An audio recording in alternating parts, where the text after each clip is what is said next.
자, 2교시 시작해 보겠습니다. 이 책 재밌었습니까? 그러니까 아직은 딱히 어떤 재미인지 모르겠죠. 전 책보다 재밌을 것 같아요. 응?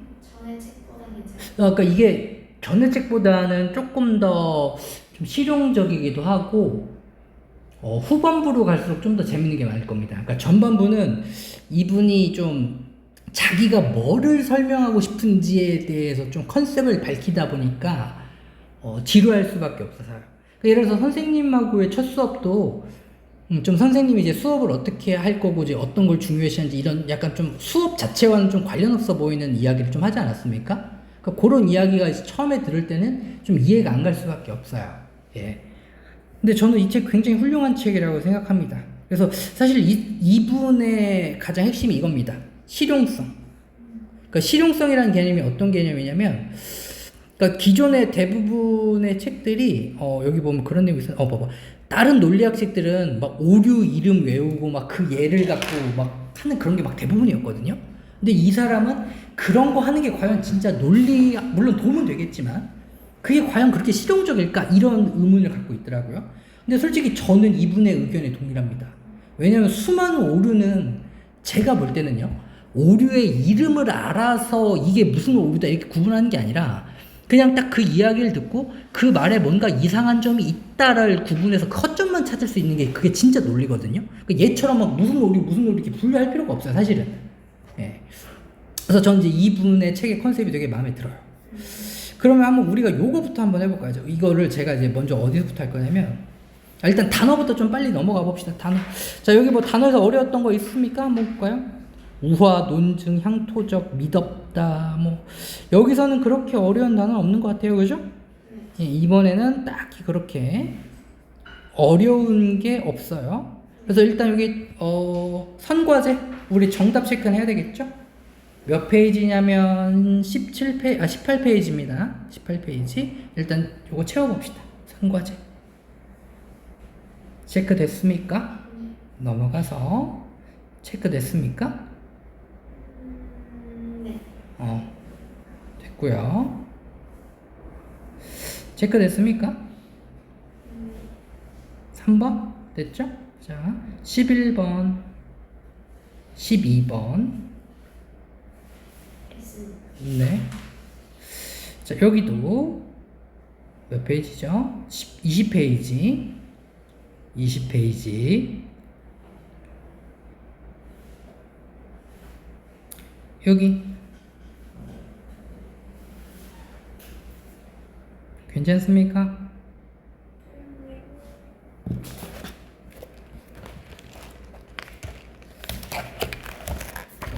예, 넘어가 되죠? 자, 여기도 괜찮았습니까? 여기까지.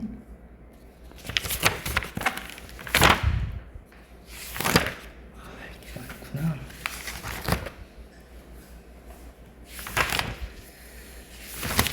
넘어가 됩니까? 네. 네. 굳이 책 이야기를 길게 할 필요 없는 것 같습니다. 후딱후딱 넘어갑시다. 네. 여기도 체크됐습니까?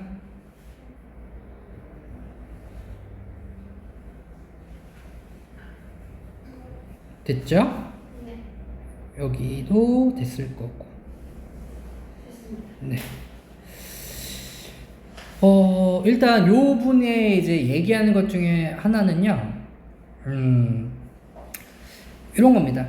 결국 어떤 주장에는 그 이유가 있는데, 요는 이거예요. 아무 이유나 가져다 붙인다고 해서 그게 논리적이라는 건 아니거든요. 그죠? 그러니까 많은 사람들이 주장이 있으면 그 주장을 뒷받침하는 이유가 있어야 된다. 그거는 거의 다 알아요. 근데 요는 뭐다? 그 갖다 붙인 이유가 정말 그 주장을 적절하게 지지하느냐 아니냐, 이게 되게 중요한 거거든요. 그럼 예를 들어서 이런 경우가 있었습니다. 실제로 선생님 어릴 때 일인데, 제가 어릴 때 누나랑 같은 방을 써갖고 이제 이렇게 쿨 자고 있는데 갑자기 퍽 소리가 나는 거야. 그래서 농담 아니고 진짜 눈앞에 자고 있는데 눈앞에 뭔가 번쩍하면서 눈을 뜬 거죠. 그리고 눈을 떴는데 갑자기 여기 머리가 아파와. 왜 그런 거 같더니 누나가 막 씩씩거리고 있는 거야. 나를 때렸어. 그래서 나는 이제 잠결에 어이가 없잖아. 이게 너무 황당하니까 화도 안 나고 오히려 좀 짜증나갖고 그냥 이렇게 해서 아, 왜 때려? 이러고 그냥 화도 안 났어요. 근데 그때 누나가 뭐라고 했는지 아세요? 자기가 꿈을 꿨는데 꿈에서 네가 나를 놀려서 나를 화나게 했대요. 그래서 때린 거래. 그죠? 딱 보세요. 일단 우리 누나에게도 일종의 주장이 있는 거죠. 어떤 주장이 있는 겁니까? 네가 꿈속에서 나를 놀렸으므로 내가 화가 났고 그래서 내가 너를 때린 것이다. 이런 얘기를 하는 거 아닙니까? 근데 딱 봤을 때 이 말을 들었을 때 자, 이 주장과 이유의 관계가 논리적이라고 생각합니까? 아니면 굉장히 비논리적이라고 생각합니까? 굉장히 비논리적이죠. 왜요? 꿈속에 있는 건 실제로. 아, 그렇죠.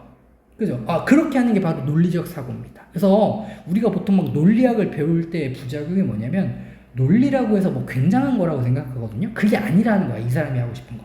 논리라는 거는 우리 일상에 숨어 있고 그 일상 속에서 조금이라도 더 논리적이 되기 위한 노력을 해보자. 이런 컨셉으로 이야기를 하는 겁니다. 그래서 볼까요? 이건 너무 뻔하죠? 이유 또는 근거를 제시해라. 그렇죠? 그럼 반대로 상대방이 어떤 주장을 할 때도 뭐 해라? 그 근거하고 이유가 정당한지를 판단해라. 이런 겁니다. 그러니까 사실 이게 가장 중요한 핵심 논리거든요. 그래서 뭐 오류의 종류를 몇 개 알고 내가 3단 문법을 알고 이게 중요한 게 아니라는 거죠. 어떤 컨셉인지 딱 느낌 오시죠? 그래서 여기 딱 보시면 근데 어쨌든 그럼 결국 이 사람이 이렇게 얘기합니다. 그래도 결국 감정에 의존하는 거는 좋은 논리는 아니다. 이런 거예요. 근데 여기서 잘 봐야 돼요, 여러분. 우리가 상대방을 설득할 때는요, 논리도 중요하고 감정적인 영역도 굉장히 중요합니다. 우리가 생각하는 것처럼 설득에는 논리만 중요하고 이런 게 아닙니다.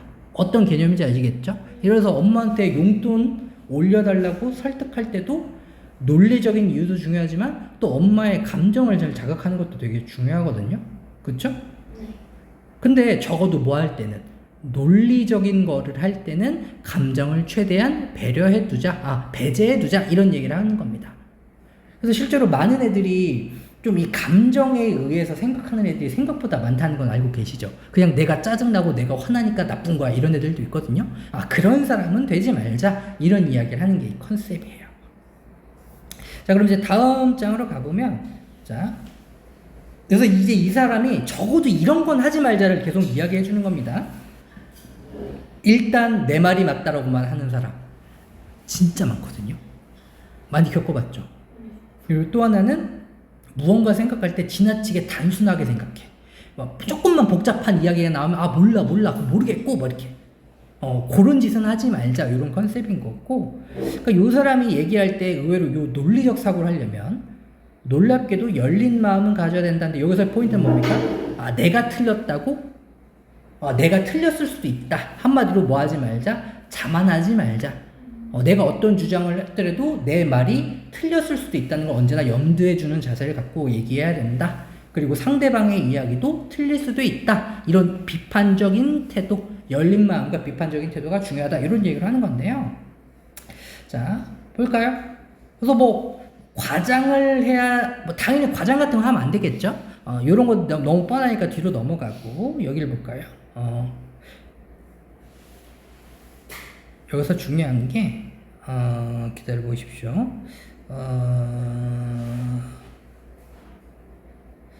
여기도 뭐 딱히 대단한 이야기가 없으니까 뒤로 넘어가서 그래서 요 사람이 이제 이런 것부터 하자면 얘기하는 겁니다. 이거. 그러니까 이 사람은요, 우리가 그동안 너무 논리를 상대방하고 싸우기 위한 수단으로만 생각했다는 거죠. 그러니까 우리 보통 논리적인 사람이 돼야 된다라고 이야기할 때 왜 그렇게 얘기해? 토론 같은 거에서 이겨야 되니까 논리를 배워야 된다 이렇게만 배우지 않았습니까? 근데 이 사람은 이런 논리를 배우는 이유는 논쟁이 아니라 보세요. 이게 아니라 요거를 하는 게 조금 더 우리 일상적이다 이런 얘기 하는 거죠. 근데 생각해 보세요. 내가 친구랑 어떤 이야기를 나눌 때 논쟁하는 경우가 의외로 굉장히 적다라는 게 느껴지지 않습니까? 그래서 우리가 흔히 생각하는 것처럼 논쟁에서 승리하기 위한 논리보다는 어떤 논리?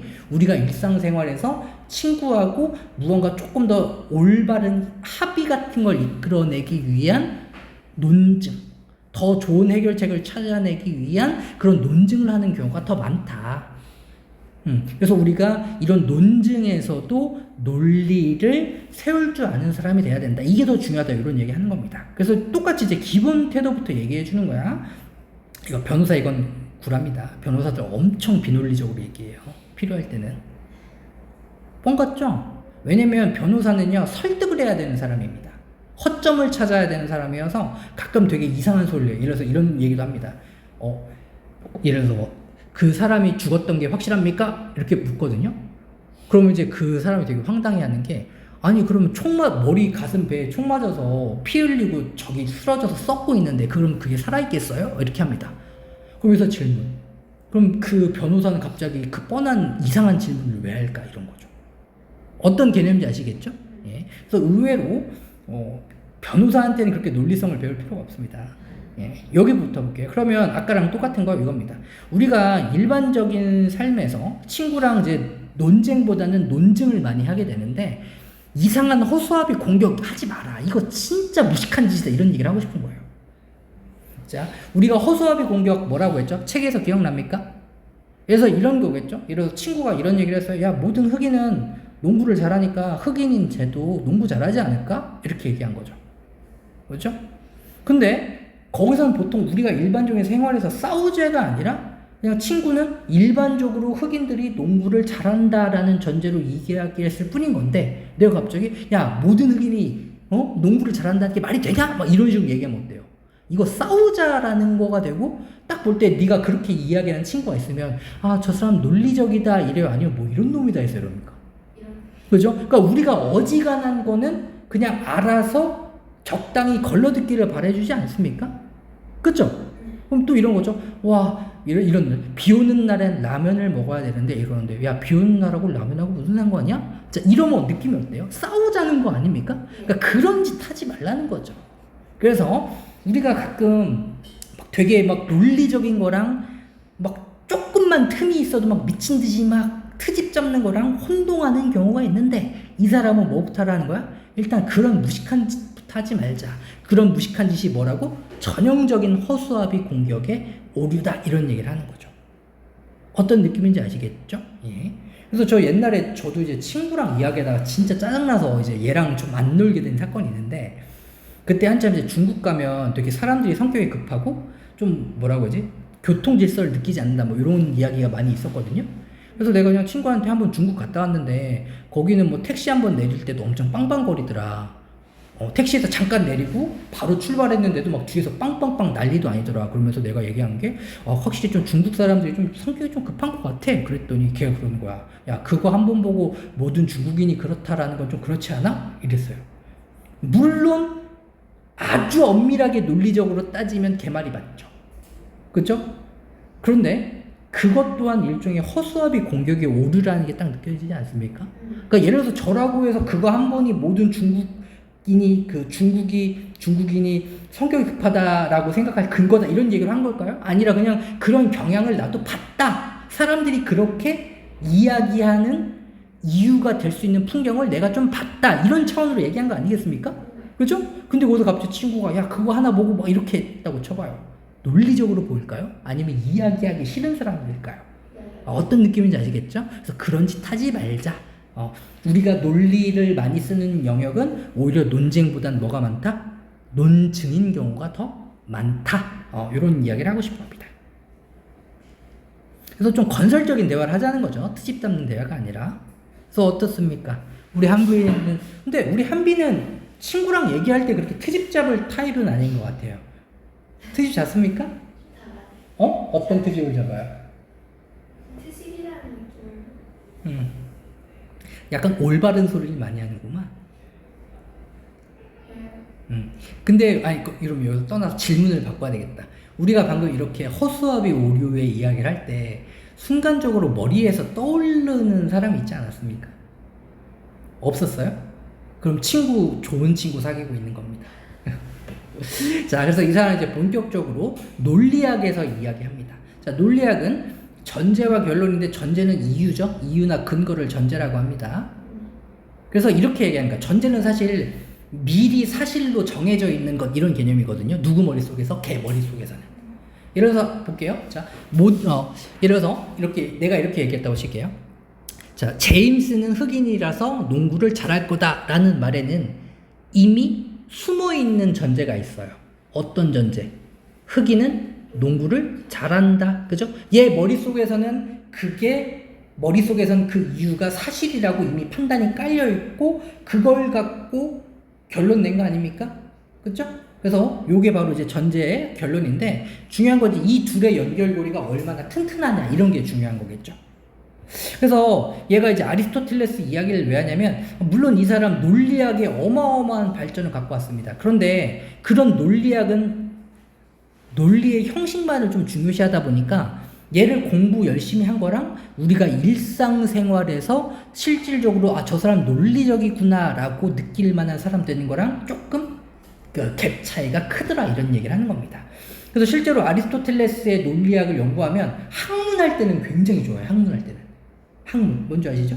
예. 그런데 우리가 일상을 살아갈 때는 의외로 그렇게 쓸 경우가 없습니다. 예를 들어 볼까요? 3단 논법 같은 거 막 친구랑 이야기하면서 3단 논법 막 일상적으로 씁니까? 아니거든요. 어떤 얘기인지 아시겠죠? 그래서 이 사람은 물론 아리스토텔레스의 학문이 위대한 거긴 하지만 그걸로 과연 우리가 정말 일상생활에서 논리적이라고 할 수 있는 그 도움이 될까? 이런 질문을 던지는 겁니다. 그러면 얘가 보면 계속 이야기를 해볼까요? 그래서 도움은 되지만 일상생활에는 그렇게 도움 안 돼서 한참 미국에서 새로 유행한 게 있다고 했죠. 그게 뭐야? 그게 바로 비형식 논리학입니다. 그럼 비형식 논리학이 뭐냐면 뭐 아리스토텔레스처럼 뭐 귀납법이 뭐고 연역법이 뭐고 이런 식으로 해서 논리학적인 접근하는 게 아니라 그냥 일상적인 수준에서 현실적인 영역에서 이 말이 되는지 안 되는지를 구분하는 거를 더 중요시하는 수준의 이야기 그런 것들을 이야기해보자라는 겁니다. 그래서 포인트는 이거인 거죠. 그렇죠? 그리고 이런 거 하는 이유는 여기서 말한 비판적은 상대를 비난한다는 게 아니야. 내한테 주어진 정보가 진짜 맞는지 틀린지 내가 말한 정보가 정말 제대로 된 말인지 아닌지를 구분할 수 있는 정도의 사람은 되자 이런 이야기를 하고 싶은 겁니다. 예. 자 그럼 이제 뒤에서 얘기해보면 이제 이런 것도 봐볼까요? 그래서 이제 이 사람이 뒤로 가서 이제 본격적인 이야기를 하는 겁니다. 그러면 우리가 이제 일상생활의 수준에서 논리적인 사람이 되기 위해서 우리가 뭘 할 줄 알아야 되는가 이런 얘기를 하는 건데 첫 번째는 우리가 의사소통을 통해서 대화를 나누는데 의외로 사람들이 사용하는 언어가 사람마다 다르다라는 겁니다. 그래서 너와 나의 주장이 다르다고 할 때 어떤 경우가 있다고? 예를 들어서 봐봐. 우리 둘이 예를 들어 친구의 우정이란 무엇인가에 대해서 이야기를 나눌 때 너랑 나랑 의견이 다르지 않습니까? 근데 그 의견 다른 이유가 뭐 때문에 그럴 수도 있다고? 너가 생각하는 우정이란 말과 내가 생각하는 우정이란 말의 정의가 달라서 싸울 때도 있다라는 겁니다.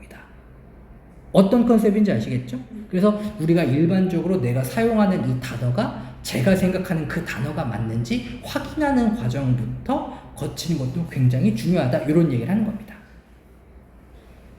그럼 이제 또 이것 중에 뒤로 쭉 넘어갈게요. 뭐 표상 이런 얘기도 나왔는데 여기는 없으니까. 자, 그래서 이 사람이 또 얘기한 핵심 중에 하나가 이 추상화거든요.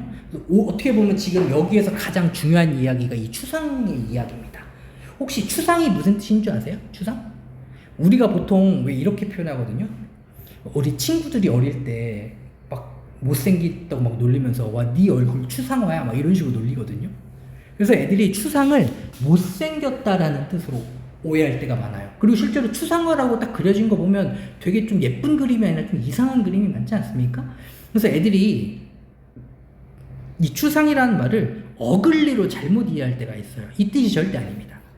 추상은요 이 뜻이에요. 원래는 abstract. 이거 무슨 뜻인지 혹시 아십니까? abstract? 추출하다는 뜻입니다. 추출. 이게 무슨 뜻이냐면 어떤 대상에서 그 대상을 대표하는 가장 대표적인 특성을 뽑아낸다는 거거든요. 이해하시죠? 보세요. 제가 지금부터 추상화를 그려볼게요. 뭘 갖고 그릴 거냐면 우리 한비 갖고 그릴 거야. 그럼 이 말 뜻을 바꿔보면 한비 얼굴을 그대로 그린다는 게 아니라 선생님이 느끼기에 한비 얼굴에서 가장 중요하다고 생각되는 포인트를 추출해서 그린다는 거죠. 이게 바로 추상의 개념입니다. 이해 가셨죠? 우리 한비 그려볼까요? 한비.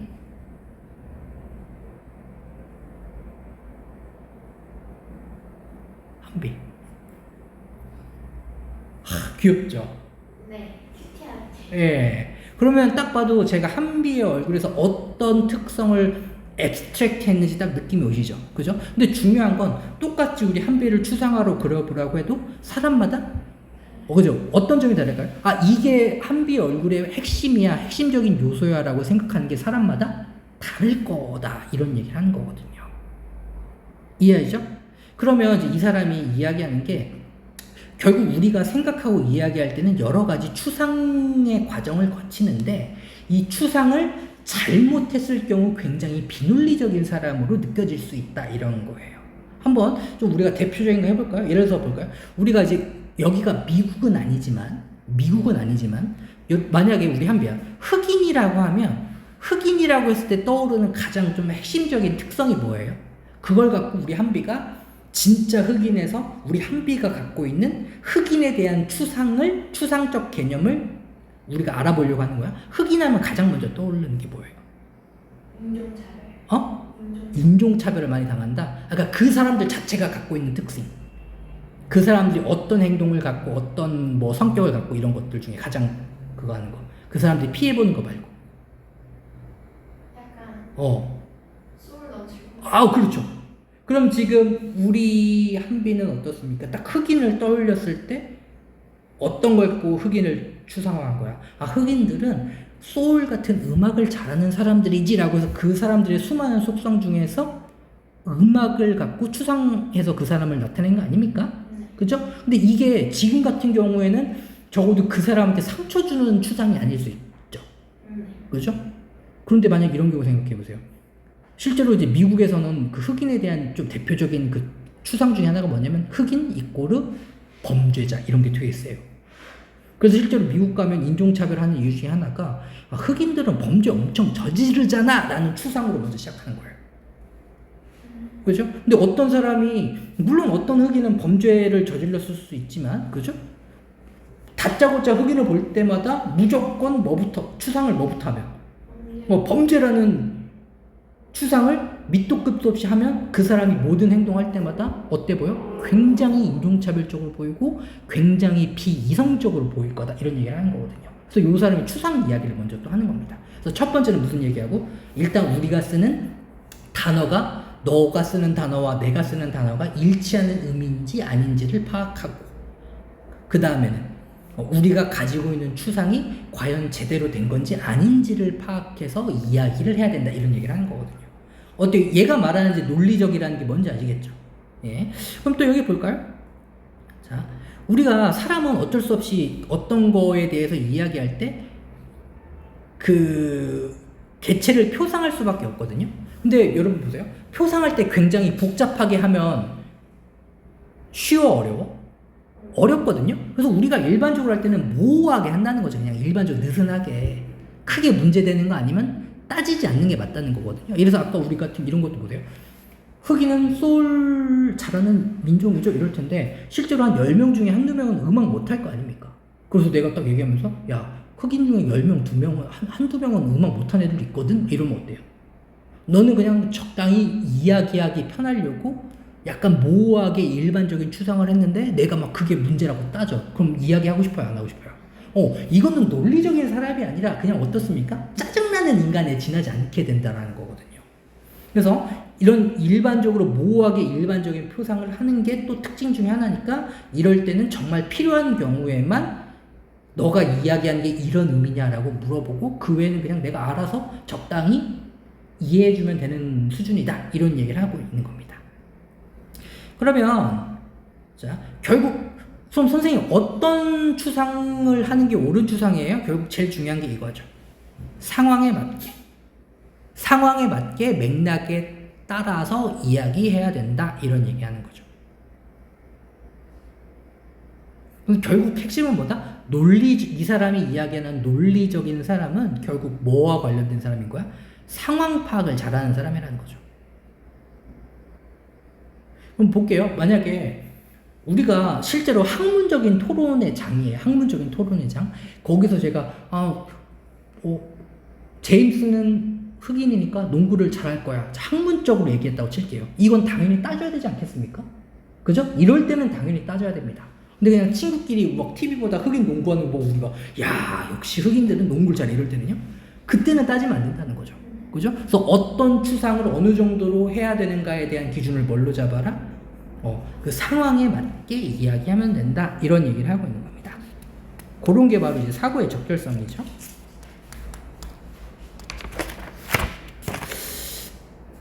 자, 뭐 얘는 이 정도면 될 것 같고, 아까 우리 여기 표상이라는 단어 있지 않았습니까? 표상?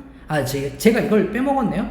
요 표상도 어려운 말이 아닙니다. 표상. 표상이 뭐냐면 이게 영어로 리프레젠테이션이거든요. 그러니까 리프레젠트 이거에서 나온 거거든요. 이거 무슨 뜻인 줄 알죠? 대표하다, 나타내다.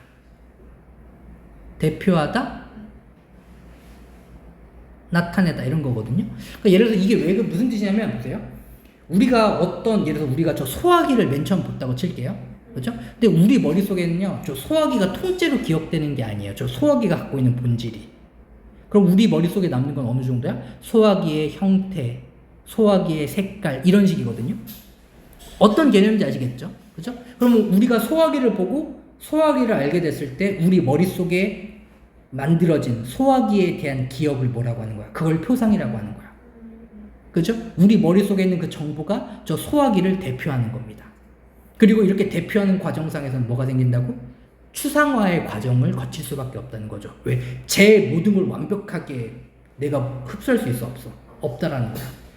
제 핵심적이라고 생각되는 요소들만 내 머릿속에 담겨있다 이런 거거든요. 어떤 개념인지 알겠죠? 그래서 나중에 철학에서 이런 추상이라든지 표상이라는 거 이런 거 나왔을 때 어려워할 필요가 있어? 없어? 없어요. 그렇죠? 그래서 표상 뭐라고? 어떤 대상에 대해서 내 머릿속에 갖고 있는 그 대상에 대한 정보의 이미지. 그렇죠? 그래서 실제로 표상이 다른 말이 또 이미지가 되는 겁니다. 별거 없죠? 그래서 표상이라는 말에 쫄 필요가 없어요. 자, 또 볼까요? 자, 한비야, 내가 지금 요거 보여드렸어요. 이거 뭔지 아시죠? 네. 자, 이걸 보는 순간 이제 이게 무엇인지에 대한 정보가 우리 한비 머릿속에 들어갔습니다. 자, 제가 방금 뭐 보여드렸어요? 펜이요. 펜이고 형태는? 펜자. 커자가? 줄만. 그죠? 머릿속에서 나름대로 이 펜에 대한 여러 가지 정보가 있죠. 그게 바로 표상인 거야. 이 펜이 대상인 거고 머릿속에 있는 건 표상인 거고 이게 표상으로 바뀌는 순간 우리 한비가 뭐 한 거라고? 이 펜에 대해서 추상화를 해서 내 머릿속에 표상을 갖고 있는 거야. 요거 정도는 알아두세요. 이건 철학 기본입니다. 별거 없죠? 네. 그래서 얘는 뭐 이 정도면 될 것 같고요. 그럼 이제 우리가 무슨 얘기를 할 거냐면 이제 우리 요 어려운 거 한번 해봐야 되겠죠? 뒤로 넘어가서 자, 이 본문의 내용 정리하는 거 한번 해보겠습니다. 자, 첫 번째. 자, 몇 페이지냐면 35페이지입니다. 자, 요거 첫 번째, 두 번째 문단은 어렵지 않으니까 자, 첫 번째, 두 번째 문단의 핵심적인 내용 1분 드릴게요. 1분 동안 정리해 보세요.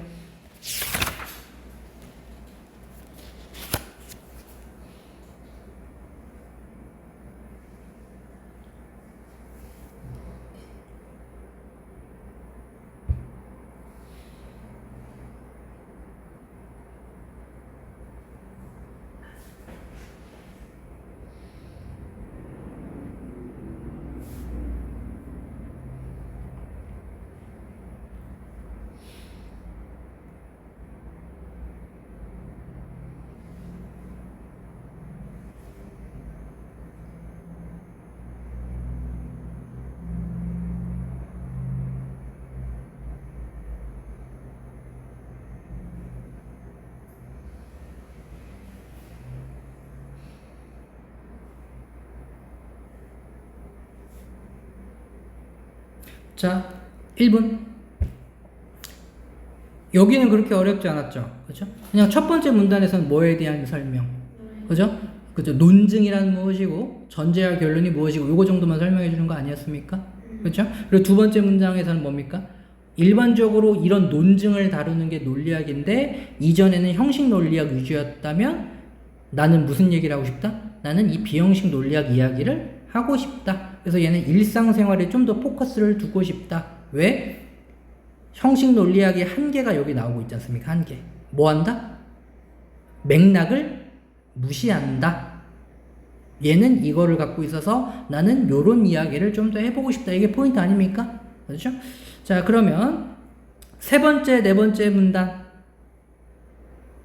어디까지냐면 여기까지, 요 예시까지 포인트 잡아보세요. 2번 예시까지 1분 드리겠습니다. 1분.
자, 포인트 잡아봤습니까?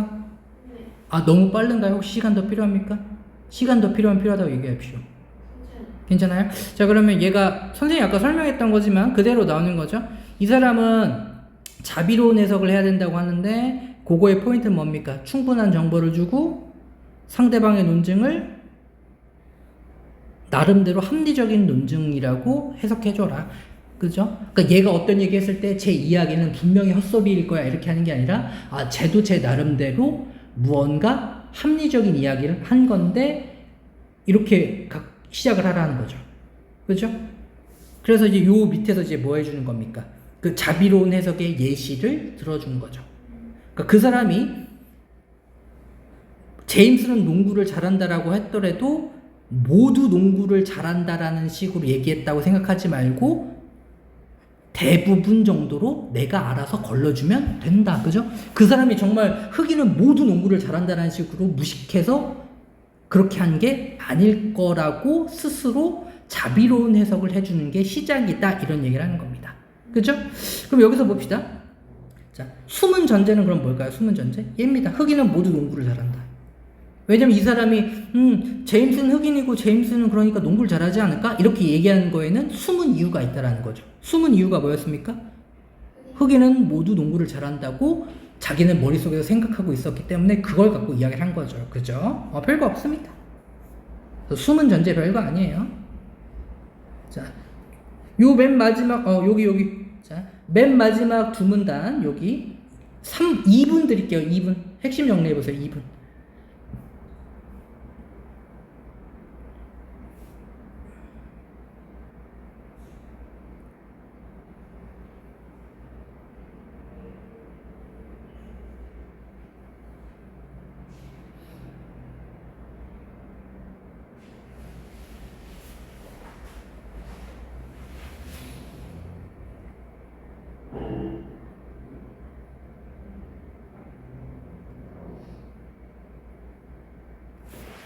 물 좀 잠깐 떠보겠습니다.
자, 이것도 어렵지 않죠? 근데 저는 만약에 여기서 포인트를 잡으라고 하면 이런 정도일 것 같아요.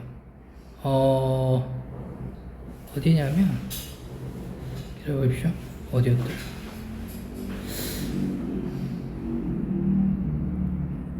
내가 사실 여기는 선생님한테 너무 쉬워갖고, 기다려보십시오. 뭐 굳이 얘기하면 비판적 자세는 뭐가 아니다? 무조건 상대방을 욕이 아니라는 거죠, 그죠? 요 정도? 그래서 뭐 허수아비 공격의 오류는 아까 우리가 얘기했던 거고, 또 이런 정도 되겠네요. 이렇게 허수아비 공격의 오류를 저지르는 사람들은 지적인 성실성을 의심받기 쉽다, 이런 거. 그러니까 지적인 성실성이라는 게 자기는 엄청 똑똑한 줄 알지만 내가 볼 땐 어때? 와, 저거 무식한 놈이 또 하나 건수 잡고서 또 저러는구만, 이런 느낌이라는 거죠. 예. 그리고 이제 여기 뒤를 보면 요 뒤에서는 딱히 뭐 이렇게 또 중요한 게 없네요. 그냥 윤리적 책임이라는 게 뭐 이런 거겠죠. 잘못된 비윤리적 논증이란 말이 여기 어디 있었던 것 같은데. 논증이 여기만 책임을 되겠네요. 예, 요런 정도? 여기는 그렇게 내용이 어렵지 않습니다. 근데 그래도 이제 무슨 얘기인지는 딱 아시겠죠? 그러니까 이 글 자체가 그렇게 어렵고 대단한 글이 아니라서 요 정도만 체크하면 되겠네요. 그래도 이제 얘가 무슨 말을 하고 싶은지 딱 느낌이 오시죠? 네. 예? 그러니까 얘가 말하는 조금 더 일상적인 논리학이 무엇인가, 그걸 느꼈으면 됩니다. 일상적인 논리학. 자, 그럼 여러분들, 자, 지금부터 32, 33 채워보세요. 32, 33, 그리고 34 빈칸 채워보세요.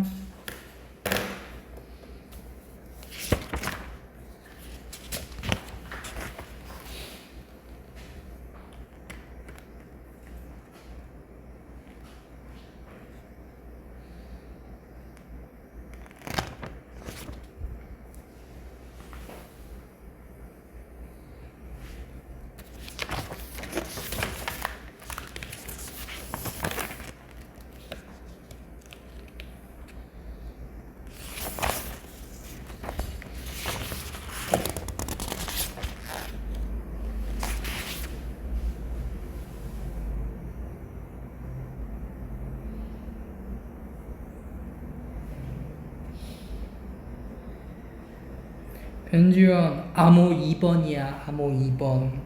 똑바로 해. 변지원 암호 몇 번이라고? 2번이야.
다 됐습니까?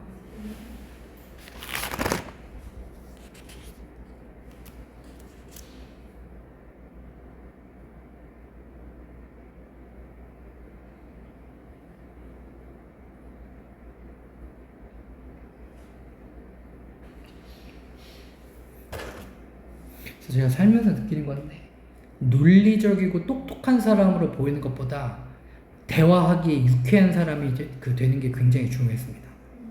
근데 웃긴 건, 그렇다고 해서 얘가 아주 말하는 모든 게 다 비논리적이야, 말이 안 돼, 그럼 그것도 유쾌한 사람이 아니거든요. 예. 그러니까 적당히 똑똑한데 그렇다고 해서 상대방 말에 그렇게 꼬투리 잡지 않는 사람. 그런 사람들이 굉장히 대화하기 좋은 사람들이었더라고요. 우리 한비도 마찬가지 아닙니까? 네. 한비도 그런 사람이랑 대화하는 게 좋지 않아요? 네. 딱 떠오르는 친구 있죠. 아, 얘랑은 이 친구랑 정말 대화할 때 즐거웠어. 근데 아, 얘랑은 대화할 때 좀 짜증나. 가만히 생각해 보면 그런 이유가 있습니다.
자, 다 됐습니까? 허리 허리.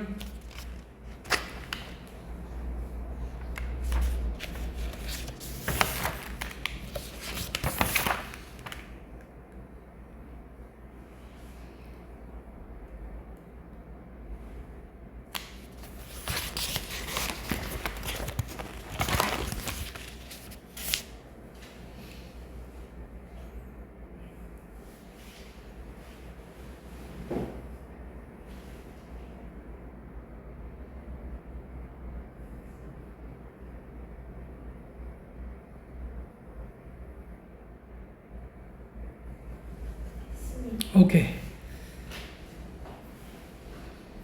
자, 여기부터 채워봅시다. 됐나요? 기억 디귿 물어볼 거 있습니까? 괜찮죠? 여기는요? 어려울 거 없었죠? 네. 4번. 괜찮습니까? 네. 5번. 괜찮죠? 여기. 이 논증과 해석은 무관하다는 아까 그거였지 않습니까? 우리가 논증은 결국 상대방의 논증도 우리가 뭐 해줄 필요 있어? 좋은 쪽으로 해석해 줄 필요가 있다. 뭐 이런 식의 이야기가 있었기 때문에 무관하다는 틀리다. 이렇게 됩니다. 넘어가면 되죠? 자, 뒤로 넘어가서 요건 안 해도 되고요. 여기로 바로 갑시다. 여기. 이상 없습니까? 네. 됐어요? 네. 네, 넘어갈게요. 자, 그럼 이제부터 진짜 빡 집중 한번 하십시오. 이제부터 오늘 본 게임 들어갑니다. 이거 문제는 잠깐만요. 문제는 기다려 보십시오. 이거를 해줘야 되나? 그냥 이거를 보세요. 이게 정답이 중요한 게 아니라 이거 한번 볼래요? 솔직히 이거는 수능이나 이런 데서 나올 수 없는 문제입니다. 근데 이제 웃긴 게 이게 사실 작가가 제일 싫어하는 짓이거든요. 이게 오류의 종류를 맞히는 거랑 똑같은 건데 솔직히 얘기해서 이거는 교재 만드시는 분이 너무 쉽게 교재를 만드시려고 했어. 그래서 솔직히 이거는 조금 절대 나올 수 없는 유형의 문제인데 우리는 이 책의 컨셉에 맞춰서 그냥 이게 무슨 오류다 이걸 분류하는 게 아니라 이게 왜 말도 안 되는 오류인가를 한번 고민을 해볼게요. 자, 첫 번째 보세요. 자, 현대 과학은 실제로 연금술에서 출발했거든요. 근데 연금술이 막 별거 아닙니다. 뭐 돌 갖고 막 황금 만들어낼 수 있다 이런 사람들이거든요. 출발했으므로 모두 거짓이다. 자, 딱 봤을 때 이거 논리적으로 보여요? 비논리적으로 보여요? 왜요? 왜? 노매가 근거가 별로 없어요. 어떤 식으로 근거가 없어요? 연금술에 대해서. 그러니까 이거는 이제 파악하기가 되게 어렵게 확실했던 게 이런 식 보세요. 자, 제가 지금 다른 식으로 이야기를 해드리겠습니다. 과거의 의술은 진짜 무식했거든요. 그래서 병 걸리잖아요. 피를 뽑으면 몸이 난다고 막 몸에 피를 빼기도 했어요. 과거의 의학은. 그럼 거기서부터 발전한 현대 의학은 비논리적일까요? 혹은 질문을 이렇게 할 수 있어요. 자, 우리 한비 어릴 때 굉장히 아는 게 없었죠? 바보 멍청이였죠? 근데 지금 커서는 어때요? 어렸을 때보다 낫죠. 그쵸? 그래서 내가 이렇게 야, 한비는 3살 때 아무것도 모르는 멍청이였으니까 지금 다 큰 성인 한비도 멍청이야 이러면 어떡해요? 그죠? 왜? 어릴 때랑 커서는 다를 수밖에 없거든요. 그럼 예를 다시 보세요. 그럼 연금술은 뭐냐면 한마디로 굉장히 오래전의 과학이라고 보시면 됩니다. 오래전의 과학. 그래서 이 말에 숨어있는 건 뭐냐면 오래전의 과학은 엉터리였다. 이건 맞거든요. 그죠? 오래전의 과학은 엉터리였는데 그 과학에서 출발한 현대 과학은 똑같이 엉터리다라고 하는 거거든요.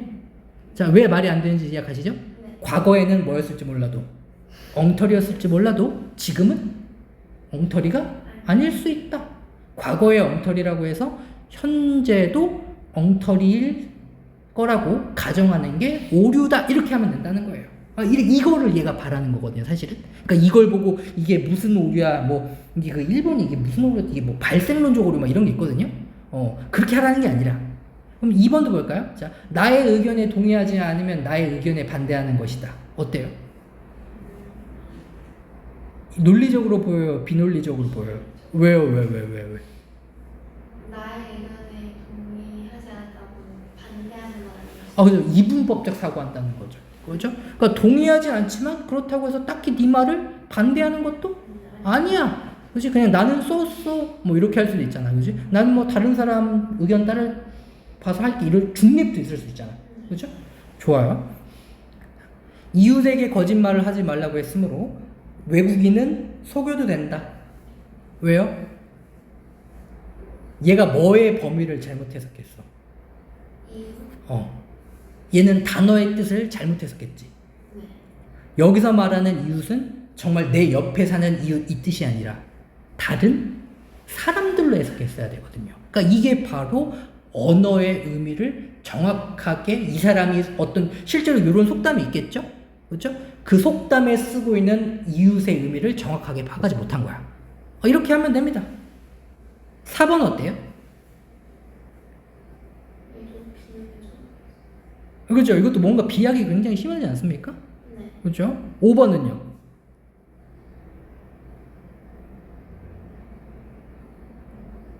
인터넷 실명제가 뭔지 아십니까? 그럼 5번은 실명제를 모르니까 넘어갑시다. 그러니까 이런 식으로 이런 각각 우리가 일상생활에서 보는 수많은 내용들의 글들에 대해서 이게 정말 문제가 있나 없나 그거를 판단하는 그게 제일 중요하다 이런 얘기를 하는 거거든요. 이건 형식과는 관련이 없잖아요. 그냥 보고 우리가 이건 왠지 좀 말이 이상한데 이걸 느끼는 게 중요 아닙니까? 그게 중요하다 이겁니다. 자, 뒤로 넘어가서 오늘 가장 힘을 줘야 될 이 파트 한번 해볼까요? 이거 되게 어렵거든요, 솔직히. 일단 첫 번째 문단 한번 읽어봐서 첫 번째 문단이 무엇을 얘기하고 싶은 건지 빨리 찾아보세요. 첫 번째 문단 30초. 그래서 여기 비문학 저거는 숙제입니다. 네.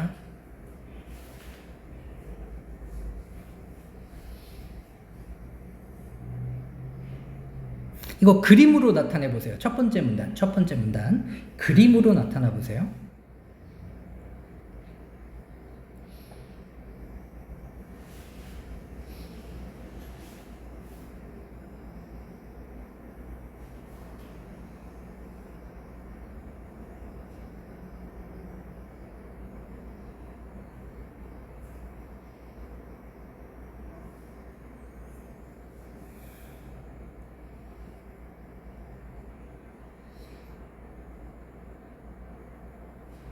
자, 여기는 어렵지 않았죠? 그죠? 그러니까 첫 번째 그림은 의외로 되게 단순합니다. 물에는 심층수가 있고 깊은 심층수가 있고 표층수가 있는데 표층은 몇 도? 20도. 여기는 심층수는 4도. 그러니까 놀랍게도 20도여도 뭐 할 수 있어? 냉매를 가열할 수 있다. 그래서 사실은 그림이 이런 식이거든요. 이게 냉매인데 이게 냉매예요, 냉매. 여기서는 뭐가 되고 가열되고 여기서는 냉각된다. 이걸 원리로 뭐 한다? 발전을 할 수 있다. 이 얘기하는 거 아닙니까? 이제 이걸로 시작을 하는 겁니다. 그래서 만약에 제가 오히려 이제 첫 번째 문단에서는 체크를 한다면 이런 정도 체크를 할 것 같아요. 이거. 이 정도? 열 전달량은 열을 전달하는 면적과 온도 차이에 비례한다. 그러니까 요 정도만 좀 특이 정보인 거고 앞에 건 이제 요런 그림 이미지로만 딱 기억해 둘 것 같습니다. 자, 그럼 이제 뭐 해야 될지 알겠죠? 자, 여기서부터 하나하나 중요한 이 발전기의 원리에 대해서 나오거든요. 그래서 시작이 지금 뭐냐면 여기 볼까요? 냉매 펌프부터 시작을 합니다. 그지? 자, 그럼 이제 뭐 해야 돼? 하나하나 그림을 따라가 보세요. 냉매 펌프에서는 뭐를 하고 그 다음에는 어떤 현상이 벌어지고 이렇게. 근데 이때는요. 그림을 그냥 그리기보다는 이 냉매 펌프에서 되게 중요한 내용이 이거네 해서 살짝 체크해주면서 해주면 되게 쉽습니다. 그럼 제가 한번 시범을 보여드릴까요? 보면 자, 냉매 펌프는 배관에 일정한 압력을 가하여 액체 상태의 냉매를 기화기 입구 쪽으로 이동시킨다라고 되어 있네요. 그렇죠? 자, 그럼 여기서 중요하게 딱 보니까 여기 펌프가 있는데 그렇죠? 펌프가 뭘 가해서? 얘가 압력을 가해서 여기 있는 냉매를 어디로? 기화기 입구 쪽으로 이동시킨다네요. 냉매를 뭐 이런 식으로 그릴 수 있다라는 거죠. 그죠? 근데 이때 중요한 포인트 의외로 이런 겁니다. 자, 압력은 압력인데 어떤 압력? 일정한 압력. 이게 여기서는 이 일정한이 포인트겠네요. 왜냐면 이제 그 문제 만들 때 불일정한 압력 이렇게 또 말 바꿀 수 있거든요. 요런 정도? 자, 이제 어떻게 하는지 느낌 딱 오시죠? 자, 여기서 이 그림을 쭉쭉 각 파트별로 연결해 보세요. 기화기 내부에는. 자, 그래서 지금 냉매가 어떤 일이 벌어졌어요? 냉매가 기화기로 이동했죠? 그죠? 근데 기화기로 이동하는 냉매는 무슨 상태? 액체 상태 아니면 그치. 그게 또 중요한 정보인 거죠. 그래서 액체 상태 아까 체크했던 거 기억나시죠? 네. 오케이? 이게 되게 중요한 정보인 거야. 자, 그럼 이제 기화기부터 시작해서 쭉 가보세요.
느낌 오셨습니까? 네. 그려봤어요? 자, 그럼 이제 우리가 한번 그려볼까요? 자, 우리 이제 기와기 아니죠? 이게 기와기라고 그냥 단순하게 그려봅시다. 자, 기와기 내부에는 여러 배관이 있죠? 네. 그죠? 이 배관 사이로 뭐가 흐르는 거야? 냉매가 흐른다, 그죠? 근데 중요한 건 이때는 이 기와기 양옆으로 뭐가 있다고 되어 있습니까? 취수관, 그리고 하나는 배출관. 그러면 이 취수관에서 뭐가 들어와서? 취수관을 통해 기와기 내부로 유입된 고온의 표충수, 그죠? 여기 이제 뭐라고 돼 있어? 표충수가 들어오네요. 근데 표충수 아까 우리 20도지만 여기선 고온이라고 했죠? 그죠? 그러면 얘가 요 취수관 때문에 이 안에 있는 냉매가 어떤 일이 뭘로 바뀐대요? 뭘로 바뀐대? 냉매가 어떤 형태로 바뀐대? 냉매가 가열돼서 어떤 일로 벌어진대요? 냉매가 가열돼서 뭐와 뭐로? 그렇죠. 원래 뭘로 들어왔는데? 액체로 들어왔는데 얘 때문에 가열돼서 액체 플러스 기체로 바뀌어서 그죠? 흘러가는데 이때 요 취수관에서 흘러 들어왔던 뜨거운 물은 이제 나갈 때는 열을 줬으니까 나갈 때는 좀 어때요? 약간 조금 식은 채로 나간다 뭐 이런 개념이겠죠? 별거 없습니다. 그죠? 자, 그럼 이제 끊어 가보겠습니다. 계속 끊어서 가볼게요. 자, 이렇게 해서 이제 우리 어디로 갑니까? 자, 냉매가 이제 어디로 가? 노즐로 가죠? 그죠? 노즐에서 어떤 일 벌어진대요? 냉매를 어디로? 혈관으로 이루어져. 어죠? 그죠? 이해하죠? 그럼 딱 볼까요? 여기 보시면 우리가 여기가 기와기라고 하면 냉매가 요 배관을 통해서 어디로 뿌려진다? 터빈이라는 곳으로 뿌려진다는 거네요. 그죠? 근데 이때 뿌려질 때 상태 뭐라고 했어? 액체랑 기체가 섞인 상태로 어디로? 터빈으로 뿌려집니다. 그지? 근데 여기서 되게 중요한 정보 하나 찾아볼게요. 자, 기화기에서 터빈으로 뿌려질 때 냉매의 압력은 어떻게 된대요? 압력은 어떻게 된다? 그 본문 찾아보세요. 본문. 되게 중요한 포인트가 있어요. 그죠? 뭔다? 압력은 감소했다. 그럼 여기서 중요한 건 이렇게 뿌려질 때 요 냉매의 압력이 어떻게 돼 있다? 감소돼 있다. 그러면 보세요. 내부 압력이 감소한 냉매는 어떤 일이 벌어져? 압력 감소가 여기가 죄송합니다. 여기 아니라 여기죠. 여기 터빈으로 뿌려질 때죠. 그죠? 근데 여기서 중요한 되게 특이한 정보는 뭡니까? 압력이 감소되면서 무슨 상태로 바뀌어? 모두 기체로 완전히 바뀐다. 이거지 않습니까? 그럼 포인트가 요 기화기 이전에 어디서부터 여기 시작부터 시작해서 원래는 액체 상태로 시작했다가 요 기화기 지나면서 뭘로 바뀌고 액체 플러스 기체로 바뀌고 맨 마지막에 기체로. 근데 이 맨 마지막 기체로 바뀌는 거는 온도 때문에 그래? 아니면 압력 때문에 그래? 이렇게 포인트 잡는 거야. 그죠? 그러니까 이제 어디다 어떻게 밑줄을 긋고 체크해야 되는지 딱 느낌 오시죠?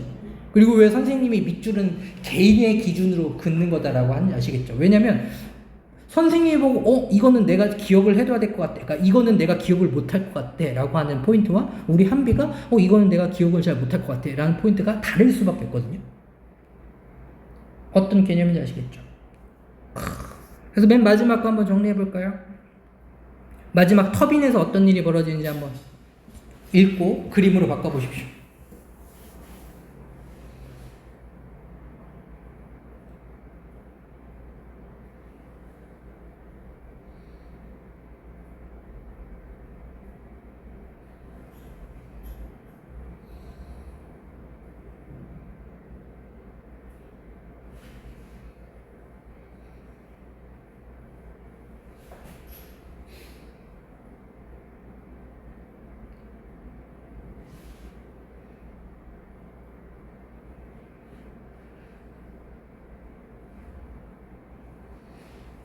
자, 여기서는 중간중간 나타나는 과학적인 그 원리 설명이 되게 중요한 포인트라는 게 느껴지십니까? 그죠? 자, 무슨 에너지가 무슨 에너지로 바뀌었다가 포인트야. 터빈 내부에서는 무슨 에너지가 무슨 에너지로 바뀐다. 운동 열 에너지는 그렇죠. 그렇죠. 그렇죠. 이 말 뜻은 결국 이 냉매의 움직임이 터빈을 움직이는 힘으로 바뀔 것이다. 그죠? 그래서 부피가 어떻게 됐어? 커져서 날개를 움직인다. 왜 아까 우리가 얘 지금 무슨 상태라고 해서 기체 상태니까, 그죠? 기체 상태니까 부피가 더 잘 커질 수 있겠죠? 그리고 또 이렇게 해서 이제 보세요. 운동 에너지로 전환됐고 그 운동 에너지가 이제 결국 뭘로 바뀌는 겁니까? 그죠? 여기서 이걸로 바뀌고 여기서 이걸로 바뀌었다. 이게 포인트네요. 그죠? 그리고 이제 맨 마지막 지금까지 냉매가 어떤 식으로 변해갔는지 계속 이야기 나왔습니까? 자, 맨 마지막에 모든 과정이 끝난 냉매는 무슨 상태로 바뀝니까? 그쵸. 이제 딱 머릿속에 정리가 되죠. 액체로 시작해서 액체, 기체 섞였다가, 그쵸? 그 다음 기체로 바뀌었다가, 터빈 돌리고 나서는 액체와 기체 상태로 다시 바뀌어서 다른 데로 가더라. 이런 얘기 하는 겁니다. 자, 이제 뜯어본다는 게 뭔지 알겠어? 이렇게 하는 거야, 이렇게 읽는 거야. 느낌 딱? 그래서 선생님이 이런 글을 읽을 때 그림으로 읽는 것도 중요하고 글씨로 이해하는 것도 중요해서 이 두 개를 잘 섞는 게 중요하다고 하잖아. 이렇게 읽는 거야. 그리고 이렇게 읽는 연습을 계속 해야지 나중에 실제로 실력이 늘어요. 자, 밑에 있는 거 1, 2, 3 빨리 풀어보세요. 1, 2, 3. 1, 2, 3, 4, 5. 이거는 그냥 지금 시간 없으니까 직접 채웁시다.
그래서 됐습니까?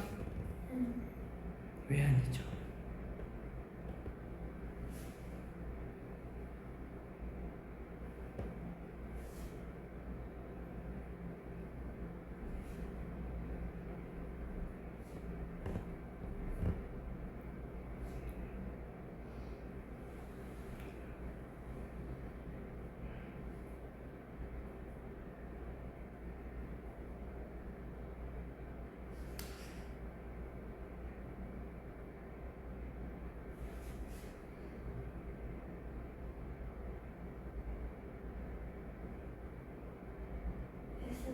네. 자, 그러면 이거를 이 명제 판단을 이거 숙제인데 그죠?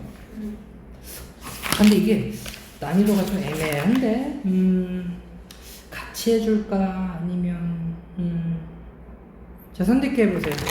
지금 조금 설명해 준다 아니면 그냥 내가 한번 해보고 다음 시간에 설명해 준다. 어때요? 왜냐면 충분히 할 수 있을 것 같아. 근데 조금 이제 이게 무슨 말인지라고 헷갈려할 포인트가 있긴 한데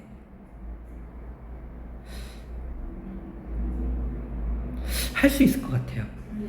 왜냐면 이제 숨은 전제 개념도 아까 이해했죠? 예. 이해했기 때문에 이건 한번 스스로 해보라고 할 가치가 있는 것 같아요. 열심히 하십시오. 자, 그럼 잠깐 쉬었다 마저 하겠습니다.